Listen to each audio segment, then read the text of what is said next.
우리는 이티스. 반갑습니다. 오늘 뭔가 좀 색다른 구도로 앉았고 게스트가 와 있습니다. 게스트 박수. 아니 사실 우리가 너무 저희가 이제 하고 싶었던 주제가 있었는데 이 저희의 어떤 얕은 경력과 깊이로는 조금 다루기 어려운 주제일 수 있겠다 싶어가지고서 거의 삼고초려 했죠? 삼고초려 해가지고서 날짜도 바꾸고 네 모셨습니다. 반갑습니다 부장님. 네. 저희 간단하게 자기소개. 네. 네, 같은 학교에 이제 근무하고 있고 제가 너무너무 이렇게 챙겨보는 몇 안 되는 이렇게 채널이에요. 그래서 이제 혼자 밥 먹을 때나 설거지할 때 항상 이 이티즈 채널 이렇게 틀어놓고 있었는데 오늘 직접 이렇게 초대까지 해주셔서 네, 감사합니다. 네. 저희의 소소한 구독자 중에 한 분이십니다. 감동이네요. 그래서 이렇게 게스트까지 저희가 오늘 모셔놓고 이제 이야기할 주제는 무엇이냐면은 초등교사와 대학원입니다. 우리 지난번에는 보드게임이라고 하는 아주 재밌는 주제로 했는데 또 이제 이 깊이의 그렇죠. 넘나듦이 장난이 아니에요. 그쵸? 그래서 대학원이라고 하는 주제를 저희가 이야기를 해보려고 해요. 근데 한번 이 주제를 갑자기 저희가 왜 이야기하는지 이야기하고 싶었던 이유를 조금 이야기하면 좋을 것 같습니다. 근데 이제 그거에 앞서서 왜 부장님께서 지금 게스트로 오신 거예요? 이 주제랑 무슨 관계가 있으실까요? 그쵸. 일단은 부장님은 이 주제에 아주 적합한 인재라고 할 수 있습니다. 스스로 한번 말씀 한번 해주세요. 저희가 말하기 좀 그러니까. 제가요? 네. 저희 잘 모르니까. 네. 모르니까 말씀해 주시면 좋을 것 같아요. 네, 저는 이제 한국교원대학교에서 이제 초등교육으로 이제 석사 이제 일반 대학원 이제 석사 과정 끝나고 이제 박사 작년에 학위 마치고 네. 박사 수료가 아니라. 네, 그쵸. 논문 쓰고 작년 이맘때쯤에 이제 통과를 했어요. 네. 그래서 아마 여기에 제가 이렇게 네. 박사학위 소지자. 네. 박사학위 소지자. 박사님 상상도 하기 힘듭니다. 사실 교직 생활 하기도 힘든데 이렇게 박사학위를 했다는 것 자체가 대단하신 거죠. 말이 안 되거든요. 운이 좋았어요. 이거 진짜 이거는 겸손까지? 아닙니다. 진짜. 잠깐만. 저희 교수님 덕택입니다. 또 일반 대학원이라는 거는 또 파견을 그쵸. 가셨죠. 와, 파견을 멋있다. 아니 근데 오늘 너무 게스트를 잘 모신 것 같지 않습니까? 그렇죠. 이분밖에 없죠. 맞습니다. 사실 운이 좋았어요. 저희가 운이 좋았어요. 이렇게 게스트를 모실 수 있었던 거는. 그래서 저가 좀 이 주제를 이야기해보고 싶었던 이유는 사실 저는 대학원이 저의 분야가 아니라고 생각했어요. 제가 지금 횟수로 따지면 이제 9년 차가 됐더라고요, 벌써. 근데 다니실 분들은 이미 제 연차는 가셨어요. 이미 많이 하고 있는 석사 정도는 이제 하고 계신 분들이 많고 저는 관심이 없다라고 생각했었는데 왜냐면 승진에 대한 염두를 별로 두지 않고 살았기 때문에.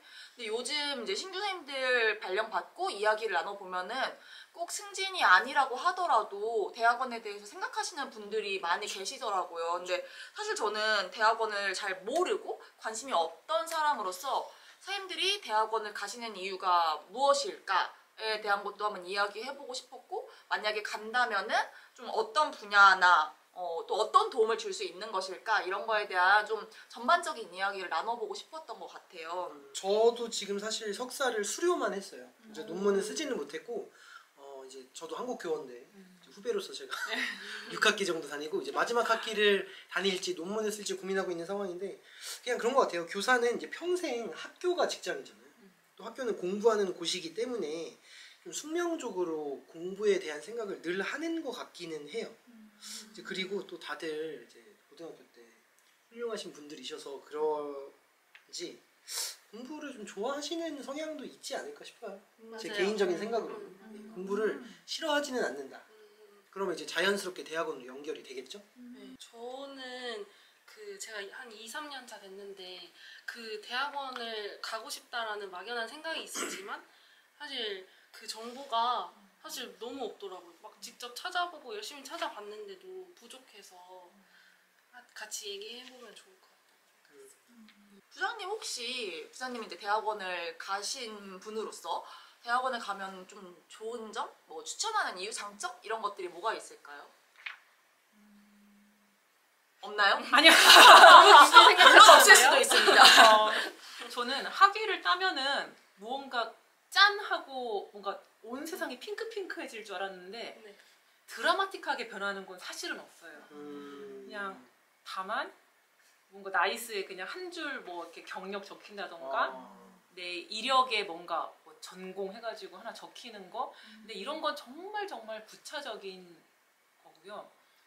대학원을 갔을 때 좋은 점은 예를 들어서 제가 좋아하는 분야의 거를 이제 트렌드에 맞게 혹은 더 빨리, 더 빠르게 깊이 접할 수 있다는 것들, 그런 아티클이나 이런 논문 같은 것들.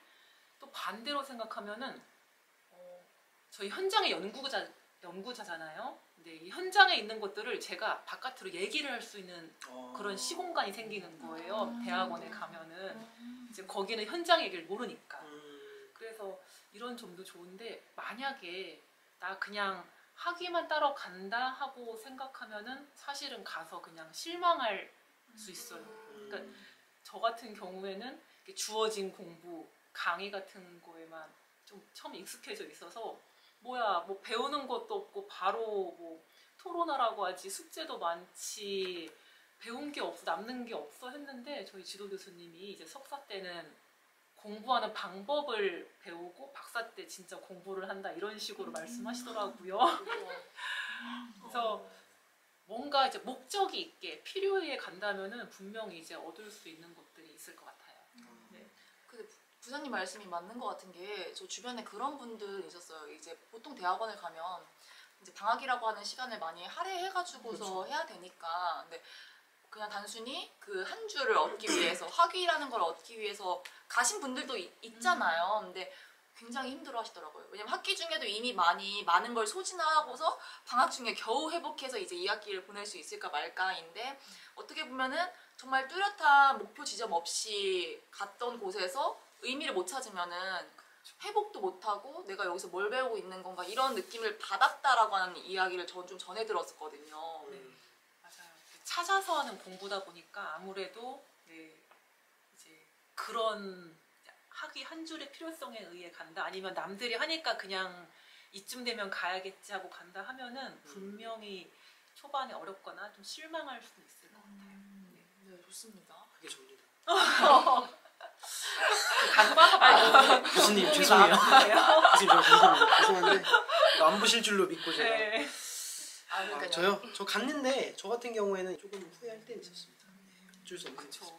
저희가 한 반반 나누려고 앉은 건 아닌데요. 어떻게 하다 보니까 그리고 대학원 선택하셨던 분은 선택을 아직 안 한? 약간 이런 사람들로 나눌 수 있을 것 같아요. 그래서 한번 대학원을 선택하지 않은 이유 혹은 선택한 이유를 한번 이야기해보면 좋을 것 같아요. 먼저 선택을 안 한 분들의 이야기를 들어보면 저는 일단은 승진에 대한 무관심이 조금 컸던 것 같아요. 대학원은 승진을 가는 사람이 거치는 곳이다라는 생각이 이제 컸었고 나는 그게 아니니까 굳이 라는 생각이 많이 있었고 또 사실 아까 말했던 것처럼 대학원이라고 하는 거는 비용도 들지만 사실 나의 시간과 나의 노력, 에너지 이런 것들을 많이 들여야 되는데 그거를 내가 들여서 할 정도로 중요한 일인가? 혹은 들여서 할 정도로 하고 싶은 것이 있는가? 배우고 싶은 것이 있는가에 대한 생각을 네, 사실은 아직 모르겠고 요즘 조금 대학원 가보는 게 좋을까라는 생각이 가끔 들기는 하는데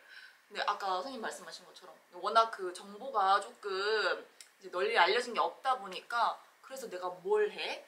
어딜 가? 이런 거에 대한 것도 너무 어려운 것 같아요. 선생님 그래도 아직 좀 네. 고민하고 있는 단계지만 고민하고 있는데 제 주변 제 이제 친구들은 이제 막 그 대학원을 그냥 가는 시기인 것 같은데 근데 저는 생각해 보면 이렇게 파견이라는 제도도 있고 교육대학원에 가는 제도도 있고 또 초등교육이라고 했을 때 초등 사회, 초등 음악 너무 많잖아요. 그래서 그것 중에 뭘 선택할지도 모르겠고 어떤 제도를 이용해서 갈지도 모르겠어서 그거를 계속 고민하고 있는 단계인 것 같아요. 맞아요. 사실은 저희는 잘 모른다로 크게 이야기할 수 있을 것 같아요. 네, 잘 맞아요. 모르겠다. 해야 할지도 뭘 해야 될지도 모르겠다. 로 정리를 해볼 수 있을 것 같고, 반면에 이제 두 분은 선택을 하신 입장이니까 선택을 하신 이유를 조금 이야기해 주시면 좋을 것 같아요. 저는 사실 어떻게 보면 선택한 것이기도 하고 선택하지 않은 것일 수도 있는데, 왜냐하면 저는 대학원에 입학했다가 수료를 했잖아요. 네. 근데 수료를 한 거는 그냥 어디에 정식으로 쓸 수가 없는 거예요. 그냥 저는 대학원 과정을 끝냈고 논문은 아직 쓰지 않은 것이기 때문에 저는 석사 학위가 아직 없어요. 그래서 이제 중간에 석사 학위를 받지 못하고 중도 포기하는 사람이 굉장히 많기 때문에 저도 어떻게 보면 선택하지 않은, 석사를 따지 못한 사람으로서 선택하지 않은 사람에 속할 수도 있다고 할 수 있을 것 같고, 근데 이제 제가 왜 선택했는지 간단하게 말씀드리면, 제가 학사는 음악 교육을 갔어요. 근데 석사는 좀 공부를 해야 되지 않을까라는 이상한 생각이 들더라고요.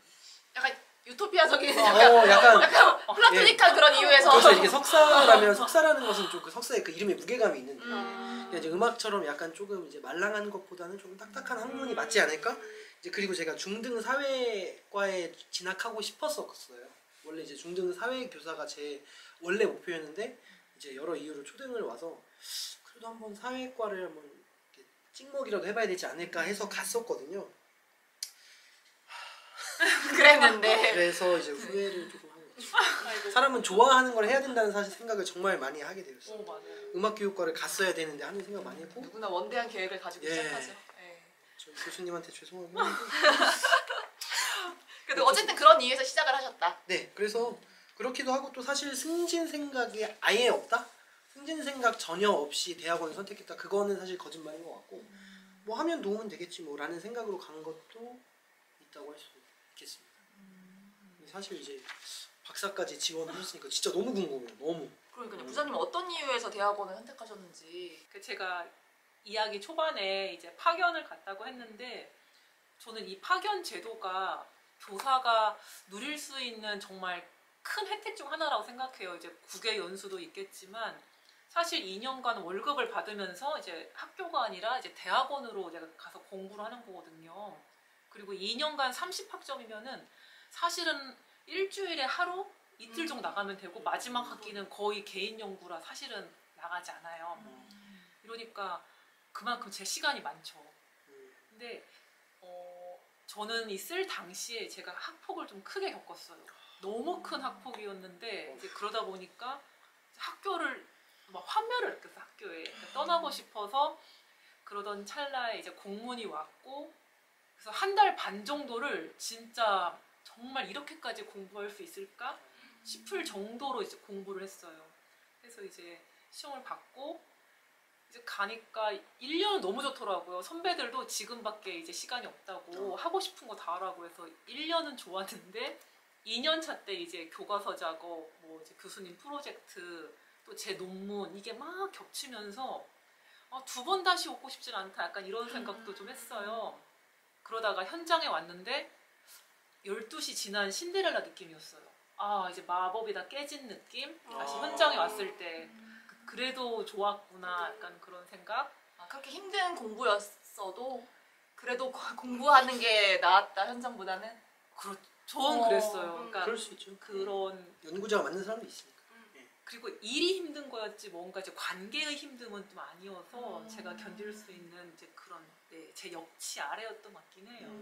그러면서 이제 1년 있다가 1년 정도 있으니까 이제 좀 힘들었던 기억은 다 있고 이제 좋았던 기억만 남잖아요. 이제 그러면서 뭔가 좀 끝마치지 못한 느낌? 그리고 저도 약간 그 가방끈에 대한 그 욕심이 좀 있긴 있었나 봐요. 네. 중요하죠. 그래서 다시 이제 박사에 들어간 거죠. 네. 아니 근데 저 갑자기 궁금해진 건데, 부장님 이제 파견으로 이제 가셨다고 했잖아요. 네. 그리고 그 시험을 네. 정말 열심히 준비해서 갔다고 했는데, 그리고 정말 시험을 어떻게 보면은 뭐 한 달 반, 두 달 이렇게 준비해서 네. 이게 되는 건가요? 그러니까 그 정도 어떤 다른 자격 요건이라던가 없어요. 이런 것들은 없었어요? 네, 전혀. 저희 자격 요건이 있다면 지금 세종시는 그 경력, 그렇죠. 네, 세종시. 경력만 있으면 되고 나머지는 괜찮아요. 다른 타시도는 보면 좀 까다로운데 세종시는 열려 있어서 오히려 이제 저경력 선생님들이 거의 일정 전후로 해서 많이 시험 보시더라고요. 일정을 줘요. 세종시에서 3년 동안 있었으면 자격 요건이 네. 근데 좀 궁금한 게 뭘 공부하나요? 뭘 시험 보나요? 그 파견에 가기 위해서는? 이거 정말 이제- 어떻게 보면 정말 생뚱맞은 질문일 수 있는데 정말 아무것도 모르는 사람이 이제 하는 질문이라 생각하시고 뭘 어떻게? 보통은 그 홈페이지 가면은 그 과의 기출 문제가 이렇게 나와 있어요. 아. 이제 그 기출 문제를 보고 이제 맞는 과 선택하고 싶은 과의 기출 문제를 보고 또 해당 교수님들 있잖아요. 그 교수님들 논문도 좀 읽어야 되고, 네 아티클들 논문 관심 주제사가 있을 테니까, 그러니까 기출 교수님 논문 혹은 책 이런 것들이랑 이제 거기에 자기 이제 경험 같은 거 좀 녹여내서 해야 되고, 살짝 팁이라면은 이제 미리 교수님한테 인사 한번 이렇게 먼저 저 여기 이렇게 열심히 와서 해보고 싶다 이렇게 인사 드리러 오는 분들도 꽤 많아요. 쉬운 게 아니네요. 파견 일단 그거 가는 것도 엄청 힘든 일이었네요. 그러니까 되게 가볍게 말씀하셔가지고 그냥 저는 좀 밤샘 공부처럼 하면 되는 건가 싶었는데도 굉장히 어려운데요 이게 생각보다. 뭐를 공부해야 될지가 명확하지가 않은 것도 되게 힘든 거 같아요. 맞아요. 그러니까 시험 범위가 없잖아요. 맞아요. 그러니까 무한히 넓어질 수 있기 때문에 그게 제일 힘든 거 같아요. 그래서 이제 주변에 간과 선배가 있다면은 조금 더 이제 소스를 맡기 쉽겠죠. 네.